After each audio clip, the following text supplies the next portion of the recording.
Umat yang dikasihi Tuhan Yesus Kristus, kita bersyukur kepada Allah yang Maha Kuasa karena Ia telah memimpin kita melewati hari demi hari dengan selamat. Saat ini kita bersama-sama menghayati persekutuan yang akrab dengan Tuhan.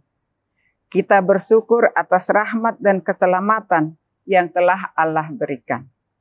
Sadar atau tidak, kita cenderung menghindari nasihat yang bijak apabila itu tidak menyenangkan telinga kita.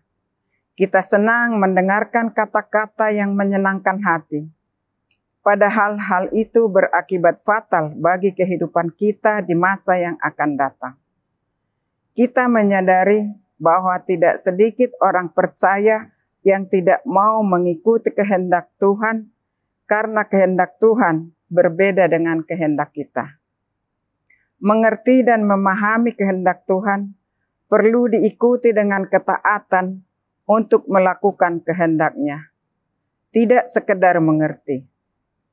Oleh karena itu, carilah Tuhan dengan selalu rindu, mencari dan mau mendengarkan suara kebenaran firman Allah dalam Alkitab. Walaupun suara itu bertentangan dengan kemauan dan pemikiran kita sendiri. Mari kita meminta kepada Tuhan menolong kita untuk mencari dan memperhatikan nasihat Tuhan, sekalipun nasihat itu bertentangan dengan keinginan kita atau pendapat umum. Nasihat Allah sungguh bijaksana dan dapat dipercaya. Marilah berdiri, kita awali ibadah ini menghadap Allah, menyembah dan memuliakan nama-Nya, karena kasih-Nya besar atas kita.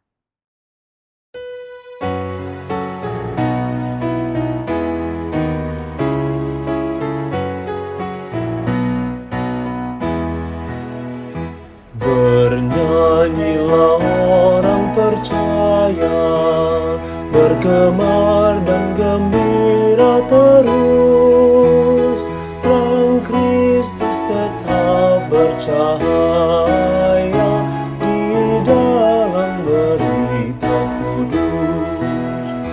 Berbakti dengan bersedia, kita ikut cahaya terang, penuh bersyukur pada Dia yang oleh salibnya menang.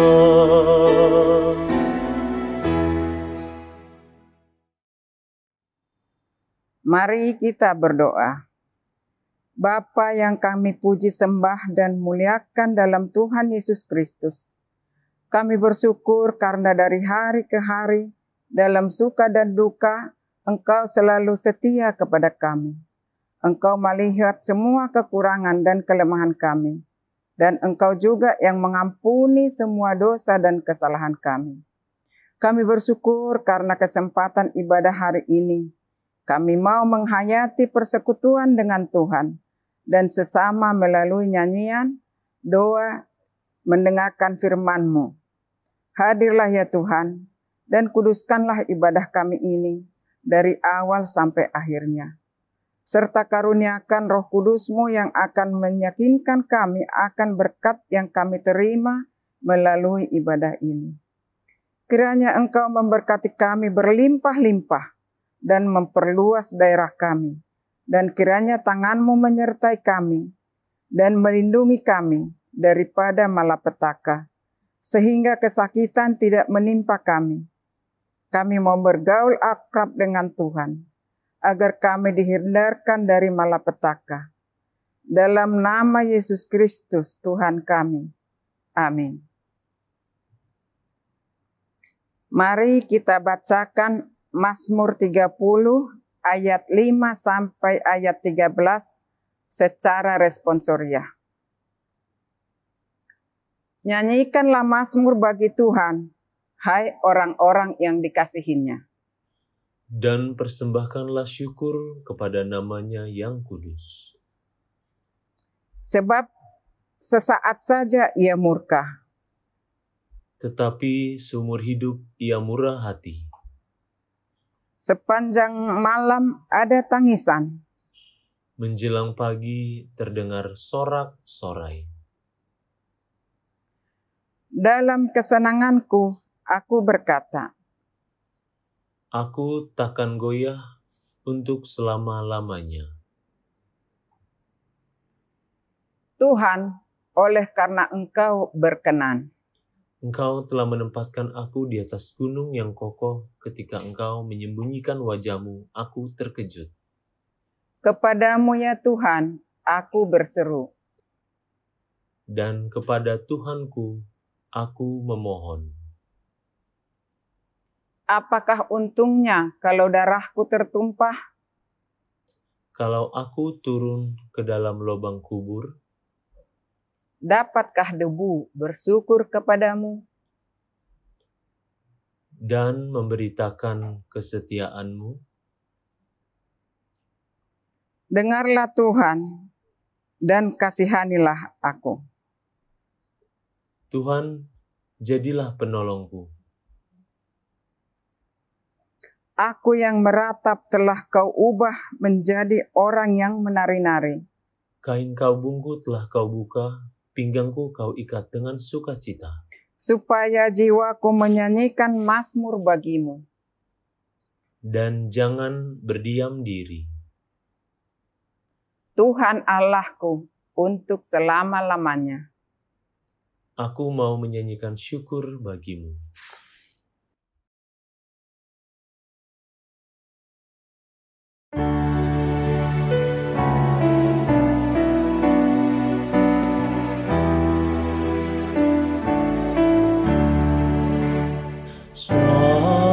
Suara-Mu ku dengar, memanggil diriku, supaya ku di Golgota dibahas darah-Mu. Aku datanglah, Tuhan, padamu. Dalam darah-Mu kudus, sucikan diriku. Kendati ku lemah, tenaga Kau beri. Kau hapus aib dosaku, hidupku pun bersih. Aku datanglah,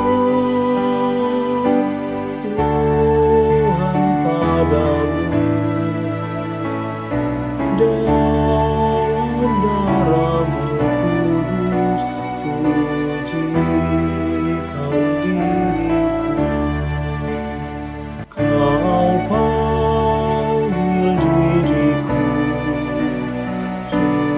supaya ku kenal iman harapan yang teguh dan kasih-Mu kekal. Aku datanglah, Tuhan, padamu. Dalam darah-Mu kudus, sucikan diriku.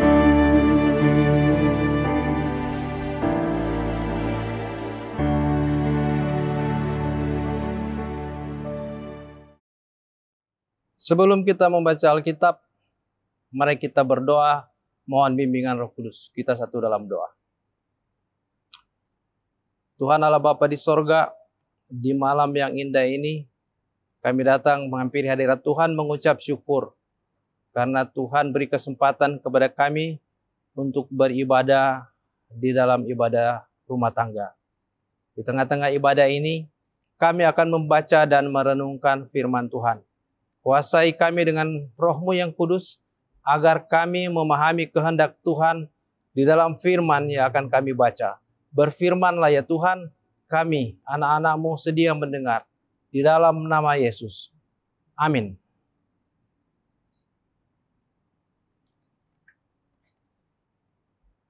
Umat, marilah berdiri untuk mendengar sabda Tuhan berdasarkan bacaan Alkitab dari 2 Tawarikh 18 ayat 1 sampai 11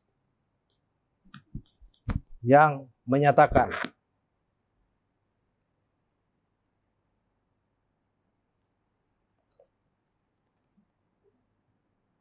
Ahab memerangi Ramot Gilead. Nabi Tuhan berhadapan dengan nabi-nabi palsu. Ketika Yosafat kaya dan sangat terhormat, ia menjadi besan Ahab. Beberapa tahun kemudian, pergilah ia kepada Ahab di Samaria. Ahab menyembelih banyak kambing domba dan lembu sapi untuk dia dan rombongannya, dan mengajaknya untuk menyerang Ramot Gilead. Berkatalah Ahab, raja Israel, kepada Yosafat, raja Yehuda, maukah engkau pergi ke Ramot Gilead bersama-sama aku? Jawabnya kepadanya, kita sama-sama, aku dan engkau, rakyatmu dan rakyatku. Aku akan bersama-sama dengan engkau di dalam perang. Tetapi Yosafat berkata kepada raja Israel, baiklah, tanyakan dahulu firman Tuhan. Lalu raja Israel mengumpulkan para nabi, 400 orang banyaknya.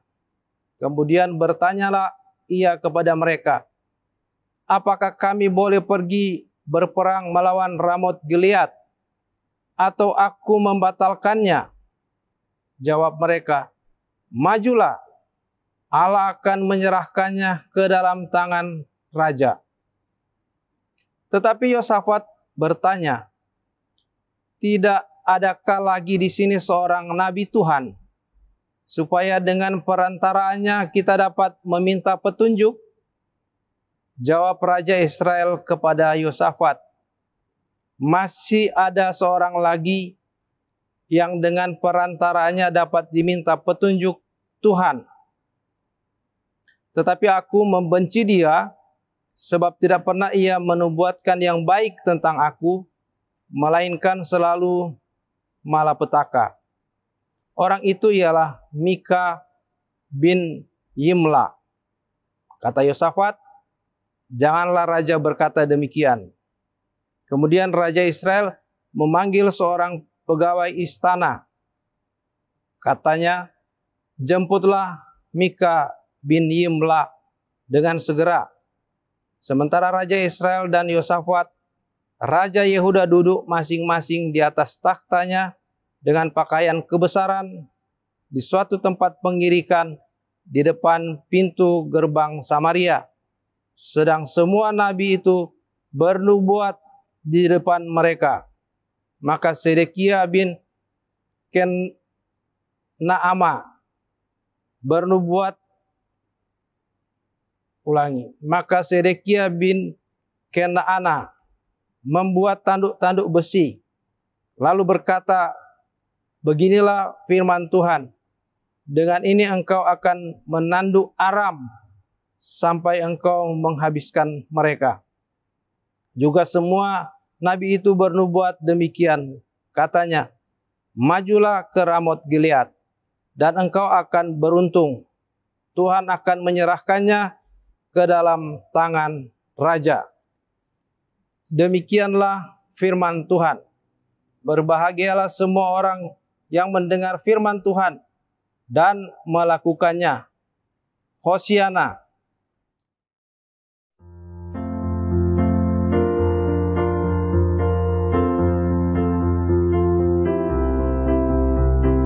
Hosiana,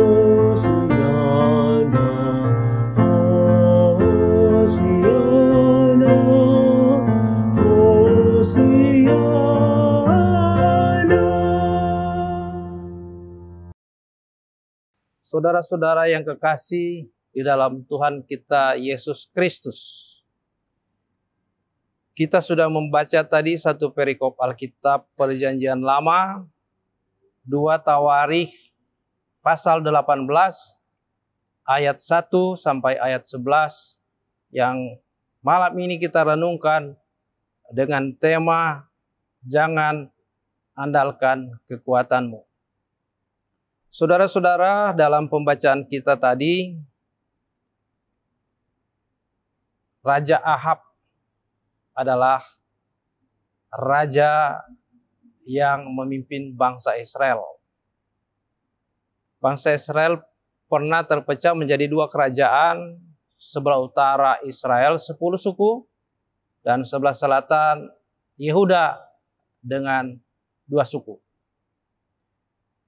Raja Israel pada saat itu dijabat oleh Ahab. Sedangkan Raja Yehuda dijabat oleh Yosafat. Yosafat berkunjung kepada Raja Ahab di Israel. Ibu kotanya adalah Samaria. Karena ternyata kedua raja ini besanan antara Raja Ahab, Raja Israel dengan Raja Yehuda besanan. Sehingga Raja Yehuda, Yosafat berkunjung kepada Ahab. Kita tahu bersama saudara-saudara cerita tentang Raja Ahab. Raja Ahab itu pernah kita tahu cerita pada masa Nabi Elia.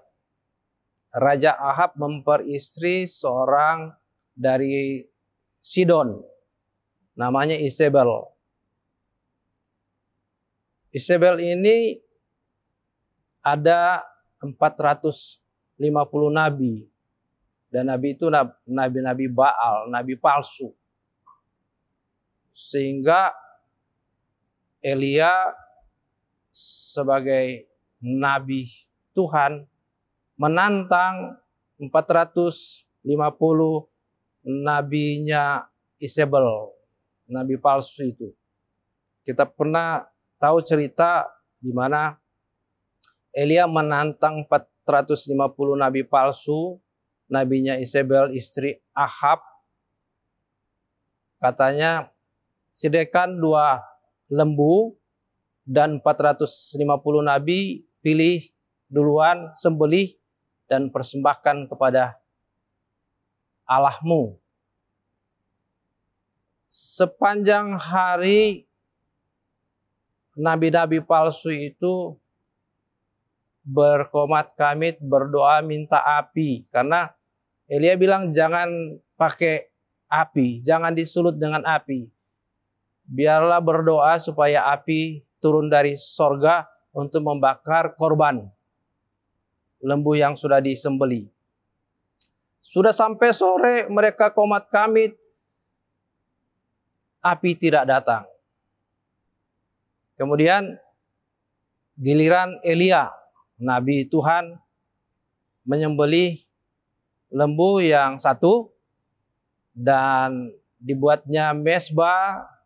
Di situ ditaruhnya kayu bakar dan di atas kayu bakar itu diletakkannya daging sapi atau lembu yang sudah disembelih.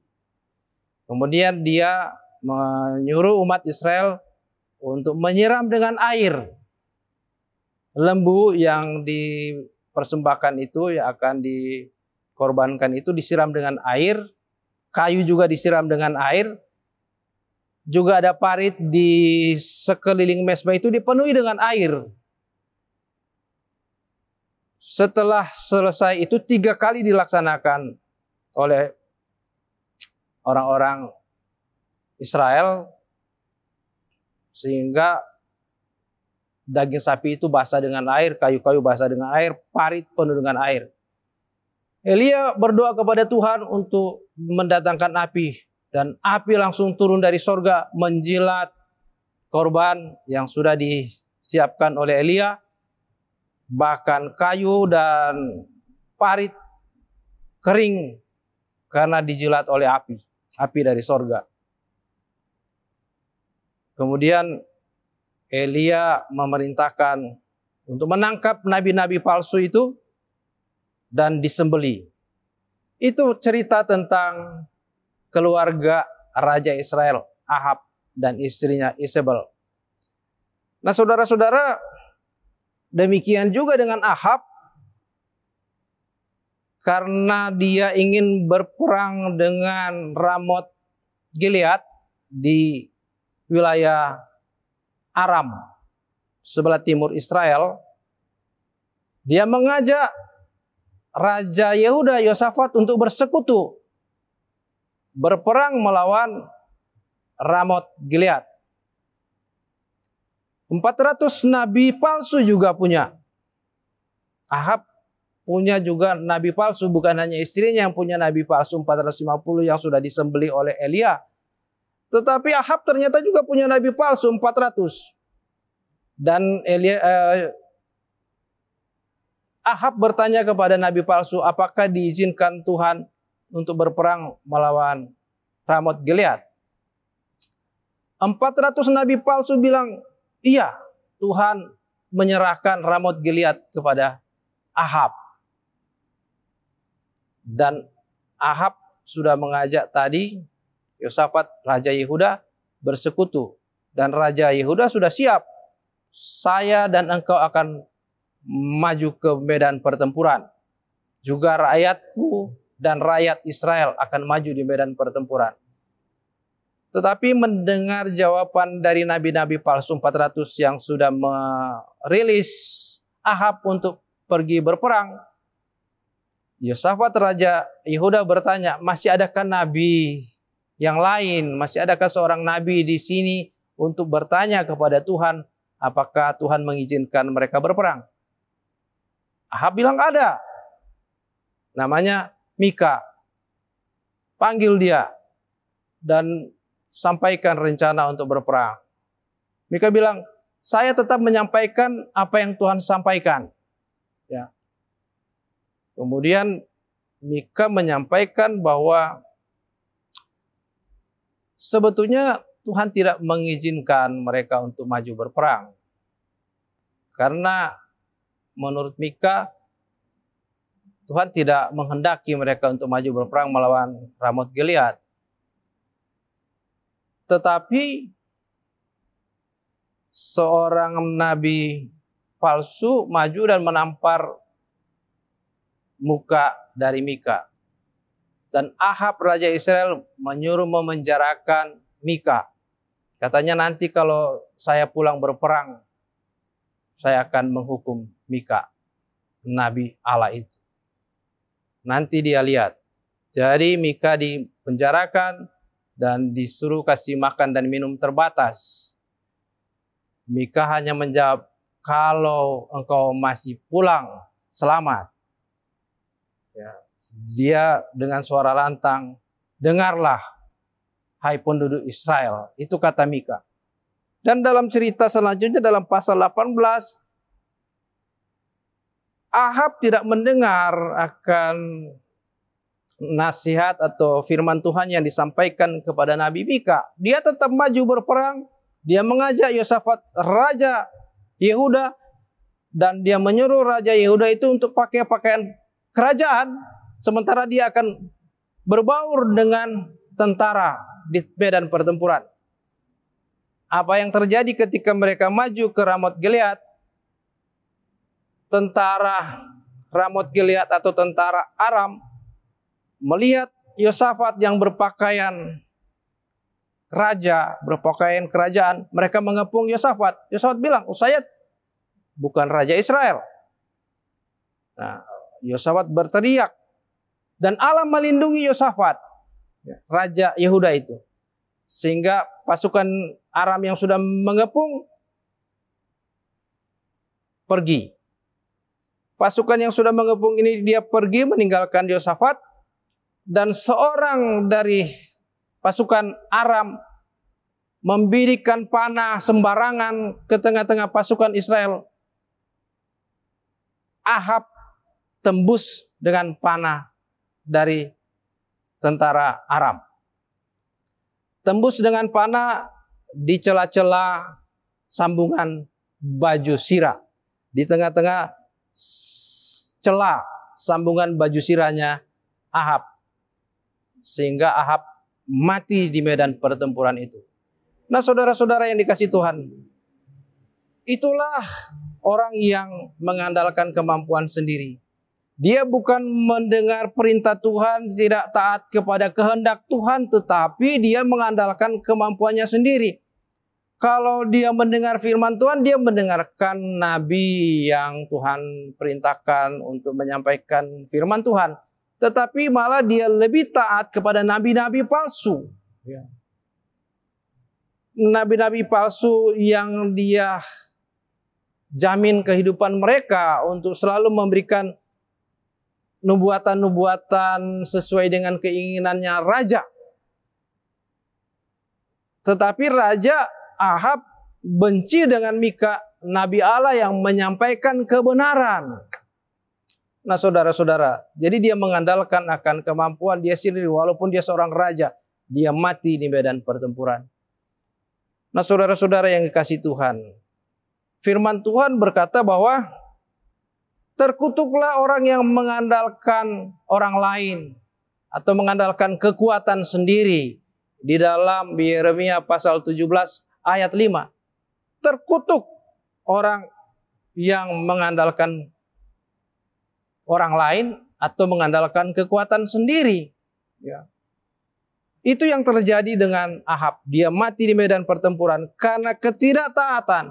Karena dia melanggar salah satu hukum Tuhan. Menyembah kepada Baal-Baal. Dia memelihara nabi-nabi Baal. Hukumannya dibayar lunas di medan pertempuran. Dia mati.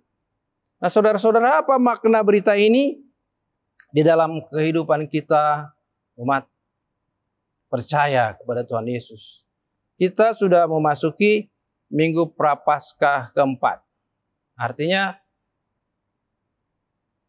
menjalani Minggu Prapaskah, menghayati makna kesengsaraan Tuhan Yesus yang sudah datang ke dunia menebus kita dari dosa, menebus saya dan saudara. Yesus datang menderita untuk menebus saudara dan saya. Dia menanggung kutuk Allah di kayu salib.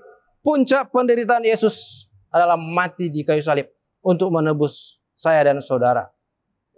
Dia sudah menebus kita dari hukuman.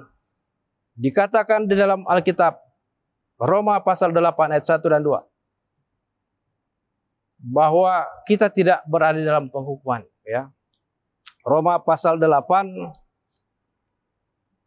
saya akan baca Roma pasal 8 ayat 1 dan 2.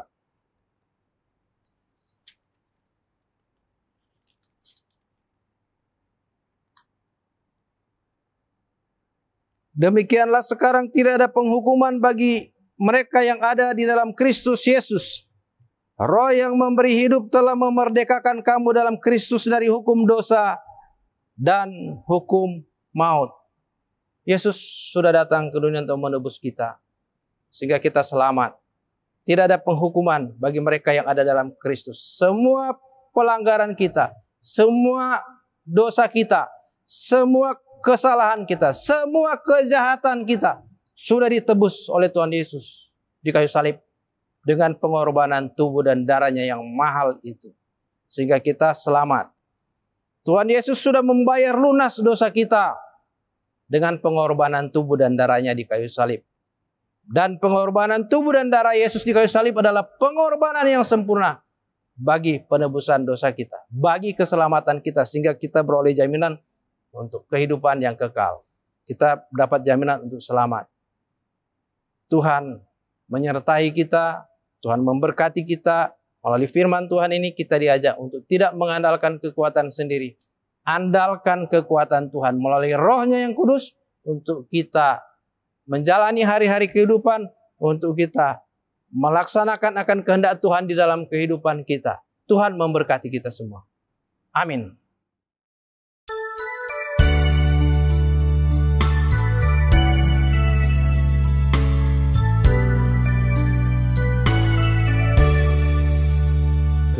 Padamu ku berdoa dan ku pinta, ulurkanlah tangan kasih-Mu padaku, karena ku tahu Kau selalu di sisiku.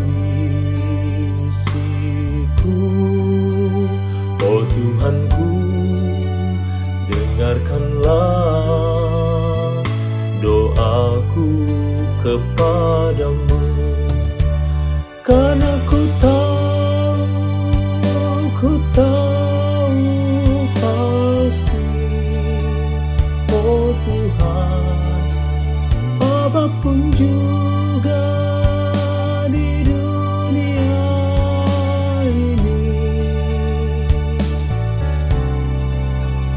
tanpa Kau Tuhan semuanya takkan berarti. Oh Tuhanku, dengarkanlah doaku kepadamu. Berikanlah dan tunjukkan kuasa-Mu, tambahkanlah dan kuatkanlah imanku, jadikanlah aku ini hamba setiamu, agar dapat aku hidup selalu di sisi-Mu. Karena ku tahu pasti, oh Tuhan, apapun juga di dunia ini,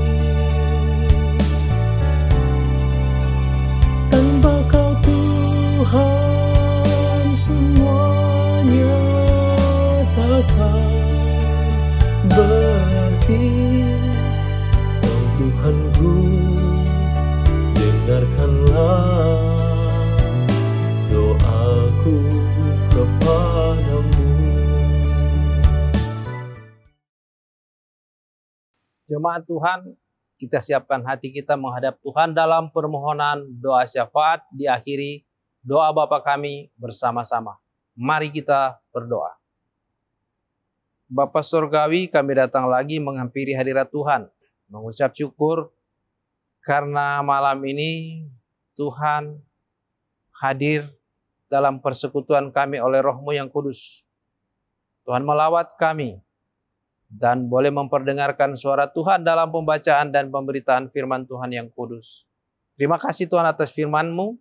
Tanamkan dalam hati kami, mampukan kami oleh kuasa Roh Kudus untuk setia pada kehendak Tuhan, sehingga di mana kami pergi dan berada, kami boleh menjadi saksi-saksi Tuhan.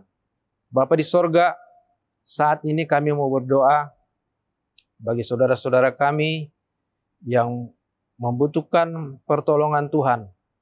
Mereka yang berada dalam kelemahan tubuh, baik karena sakit atau karena usia lanjut, Tuhan memberkati perawatan yang dilakukan kepada mereka, agar mereka sembuh dengan sempurna, memperoleh kembali tubuh mereka yang sehat dan kuat. Bapa, kami mendoakan saudara-saudara kami yang sakit. Dari sektor 1, Saudara Rosel Lasamahu, Ibu Since Lumingkewas. Dari sektor 2, Ibu Popi Rompas, Ibu Reta Rompas, Ibu Elizabeth Tarore, Ibu Catherine Worang, Bapak Esau Siwalete, Bapak Hengki Tenu, Bapak John Maringka. Dari sektor 3, Bapak Sukaryanto, Ibu Margareta Paat, Ibu Elsa Suot. Dari sektor 4, Ibu Rusliana Siahaan, Ibu Neti Siditonga.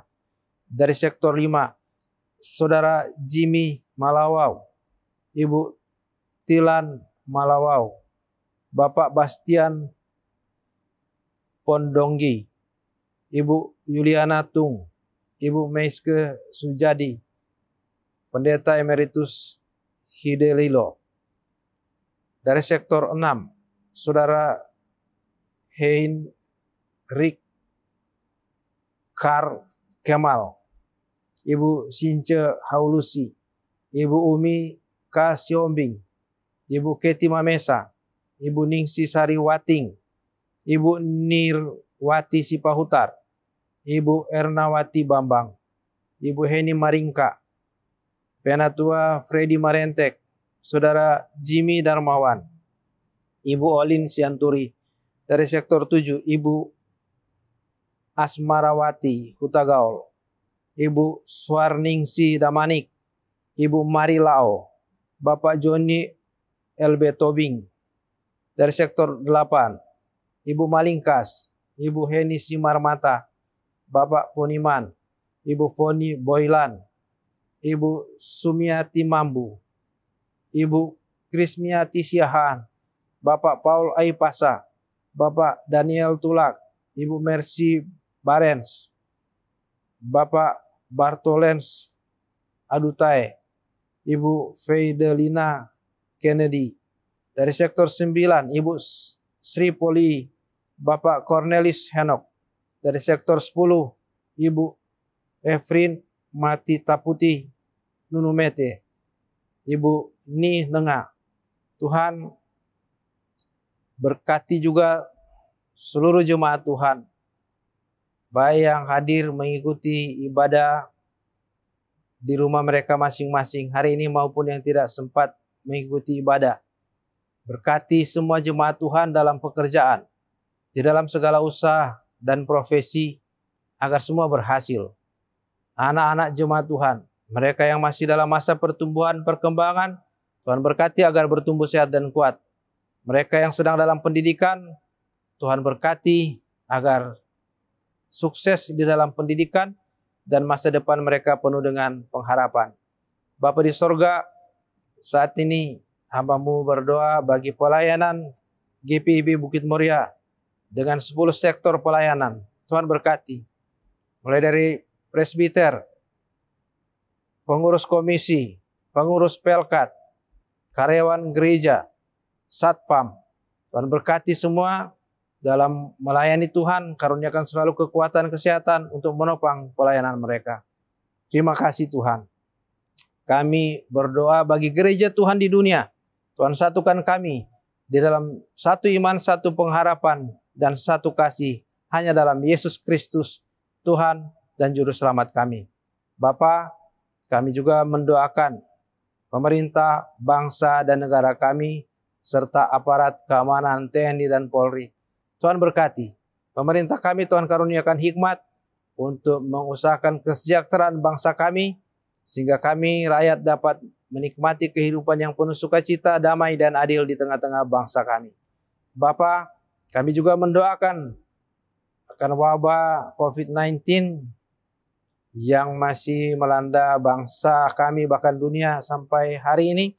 Biarlah Tuhan memberkati dan Tuhan menyingkirkan pandemi COVID-19 yang melanda dunia ini, sehingga masyarakat yang terpapar boleh sembuh dan sudah tidak terpapar lagi untuk waktu-waktu mendatang. Program vaksin yang dilaksanakan oleh pemerintah, Tuhan berkati agar semua masyarakat boleh mendapatkan vaksin.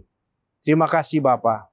Tuhan mendengar doa kami, Tuhan mengabulkan permohonan kami, dan Tuhan mengampuni segala salah dan dosa kami di dalam nama Yesus yang sudah mengajar kami berdoa. Bapa kami yang di sorga, dikuduskanlah nama-Mu. Datanglah kerajaan-Mu, jadilah kehendak-Mu di bumi seperti di sorga. Berikanlah kami pada hari ini makanan kami yang secukupnya, dan ampunilah kami akan kesalahan kami, seperti kami juga mengampuni orang yang bersalah kepada kami. Dan janganlah membawa kami ke dalam pencobaan, tetapi lepaskanlah kami daripada yang jahat. Karena Engkaulah yang mempunyai kerajaan dan kuasa dan kemuliaan sampai selama-lamanya.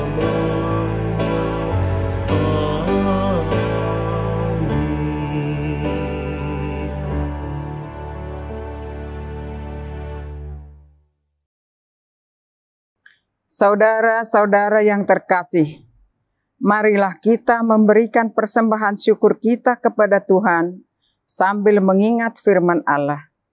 Kepada Tuhan, hai suku-suku bangsa, kepada Tuhan sajalah kemuliaan dan kekuatan. Berilah kepada Tuhan kemuliaan namanya. Bawalah persembahan dan masuklah menghadap Dia. Sujudlah menghadap Tuhan dengan berhiaskan kekudusan. 1 Tawarik 16 ayat 28 dan 29. Kiranya Tuhan memberkati saudara dan persembahan saudara berikan.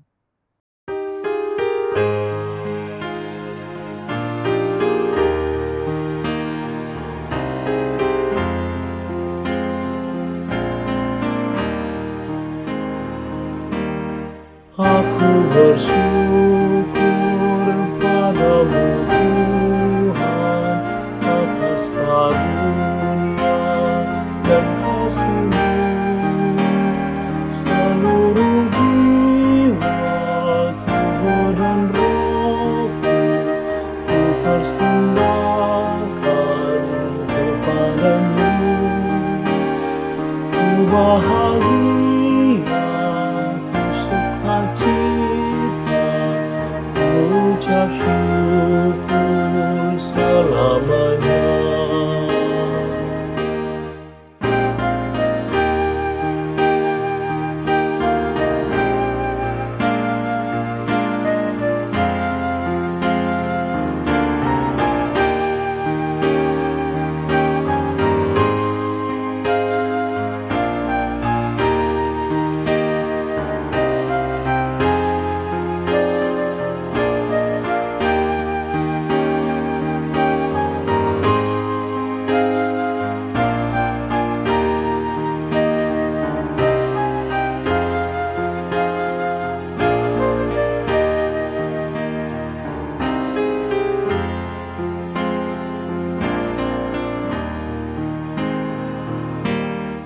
Tiada kata kami ungkapkan, hanyalah syukur kepadamu.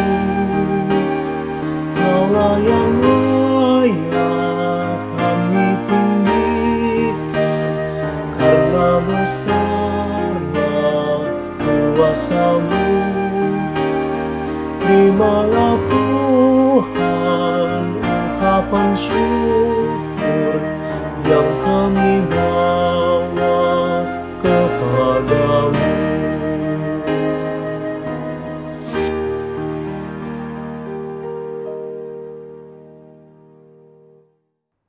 Mari berdiri dan menyerahkan persembahan ini dalam doa syukur.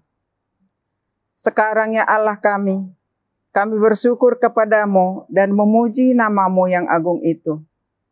Sebab siapakah kami, sehingga kami mampu memberikan persembahan syukur seperti ini? Semua ini asalnya daripada-Mu ya Tuhan. Pakailah persembahan ini jadi berkat untuk menunjang pelayanan gereja-Mu. Dalam nama Tuhan Yesus, kami berdoa. Amin. Jemaat Tuhan, menutup ibadah kita, saya undang jemaat berdiri. Pergilah dalam damai sejahtera Tuhan dan lakukan firman Tuhan yang telah saudara dengar.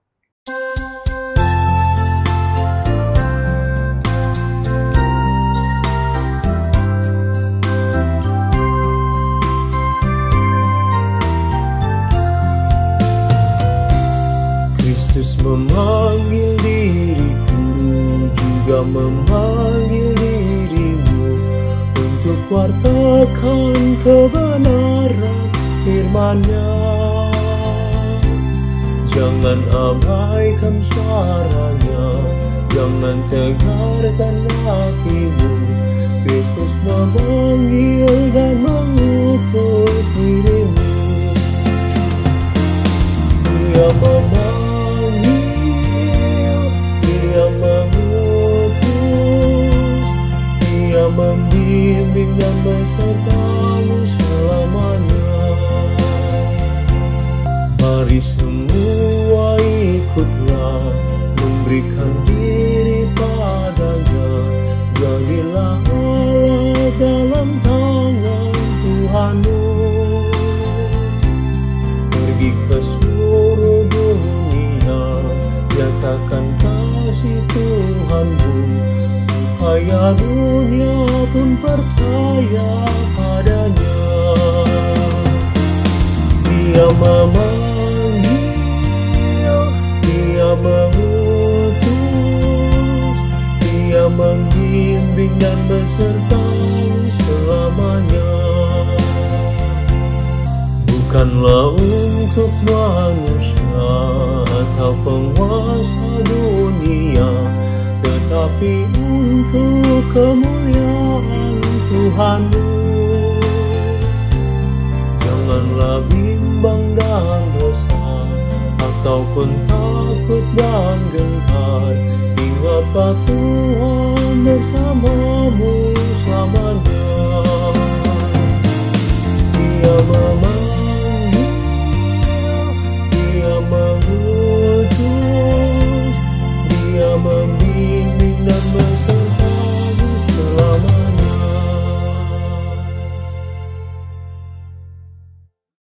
Arahkanlah hati dan pikiranmu kepada Allah, serta terimalah berkat Tuhan. Kasih karunia Tuhan Yesus Kristus, kasih Allah Bapa, dan persekutuan Roh Kudus menyertai kamu sekalian.